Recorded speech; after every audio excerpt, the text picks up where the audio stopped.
একদিকে যখন আরজিকর মেডিকেলে ধর্ষণ খুনের মামলায় সিবিআই গ্রেফতার করলো সন্দীপ ঘোষ এবং টালা থানার ওসিকে, তখন স্বাস্থ্য ভবনের সামনে জুনিয়র চিকিৎসকেরা যে আন্দোলন চালাচ্ছেন সেই আন্দোলন ষষ্ঠ দিনে পড়লো। সেই ছবি আপনাদের সামনে তুলে ধরবো। হ্যাপি ফ্যামিলির হ্যাপি স্মাইল। কসমো বাজার, পুজো ইন স্টাইল। সরাসরি চলে যাব আমাদের প্রতিনিধি অরিত্রিক ভট্টাচার্যের কাছে। অরিত্রিক, দেখো 5 রাত 6 দিন এখনো জুনিয়র চিকিৎসকরা এই স্বাস্থ্য ভবনের সামনে অবস্থান চালিয়ে যাচ্ছেন। এই মুহূর্তে দেখতে পাচ্ছি সাধারণ মানুষ তাদেরকে আমরা দেখেছি প্রথম দিন থেকে পাশে দাঁড়িয়েছেন। এই মুহূর্তে তাদেরকে তাদের হাতে ফল তুলে দিচ্ছেন এমন একটা ছবি, এবং এই ছবি গত 6 দিনে আমরা অহরহ সাক্ষী থেকেছি। সাধারণ মানুষ তাদের যত ভালোবাসা সেটা কিন্তু এই আন্দোলনকারীদের দিকে উজাড় করে দিয়েছেন এবং প্রত্যেকে সেটা সাদরে গ্রহণ করছেন। একটু জানতে চাইবো আপনাদের কাছে যে গতকাল রাত্রিরে আমরা দেখলাম এই ধর্ষণ খুন মূল মামলায় সিবিআই আরও 2টি অ্যারেস্ট করলো। সন্দীপ ঘোষ এবার ধর্ষণ খুন মামলাতেও অ্যারেস্ট হলেন এবং অভিজিৎ মণ্ডল টালা থানার ওসি। এই বিষয়টি আপনারা কিভাবে দেখছেন? দেখুন, এটা মনে হয় সবে শুরু, বোধহয় আরও হয়তো অনেক দীর্ঘায়িত হবে। আমরা নিশ্চয়ই নতুনভাবে যেটা আমরা চাইছিলাম, যেসব যাদেরকে অ্যারেস্টের জন্য আমরা প্রথম দিন থেকেই বলা হচ্ছিল, সন্দীপ ঘোষের নাম বোধহয় প্রথম দিন থেকেই এসেছিল।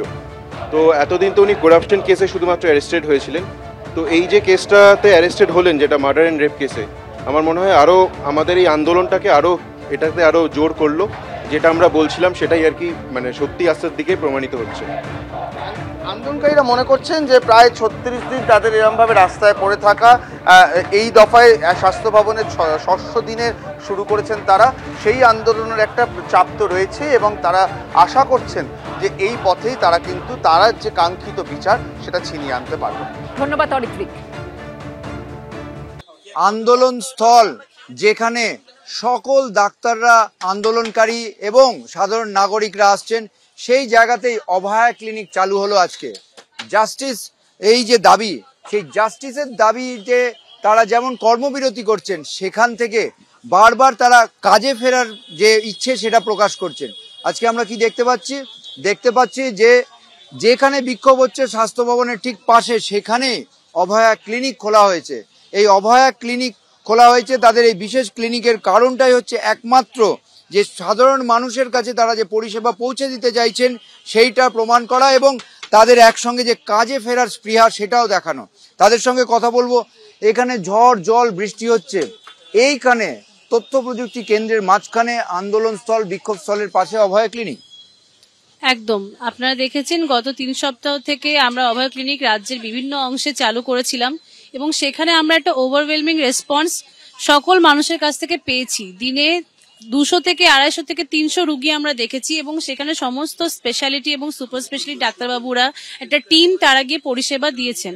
আজকে যখন আমরা এখানে অবস্থান ঘিরে বসে রয়েছি, আজকে আমরা সবাই এখানে একসাথে আছি, তাহলে সেই পরিষেবাটা আজকে চালু কেন করব না? আমরা যেটা আমরা গত 3-4 সপ্তাহ ধরে করছি সেটা আজকে করা তো সবচেয়ে বেস্ট টাইম।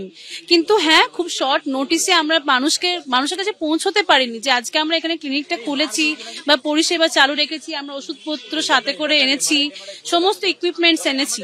সেই জন্য আজকে একটু ফুটফল আমাদের কম হয়েছে, কিন্তু আমি আশা রাখি, আমরা সকলেই আশা রাখি কালকের মধ্যে এটা আবার একটা গ্র্যান্ড সাকসেস হবে এবং আমরা প্রচুর মানুষের কাছে আবার পৌঁছে যেতে পারবো আমাদের পরিষেবার মাধ্যমে। আবহাওয়া উপেক্ষা করে তারা এখানে পরিষেবা দিয়ে যাবেন।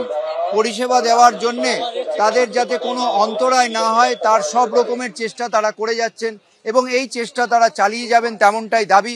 এরকম ভাবে সাধারণ মানুষের কাছে পরিষেবা পৌঁছে দেওয়া এবং তাদের যে কাজে যোগ দেওয়ার ইচ্ছে আছে সেটাই প্রমাণ পাচ্ছে তাদের এই যে বিশেষ ক্লিনিকের মাধ্যমে।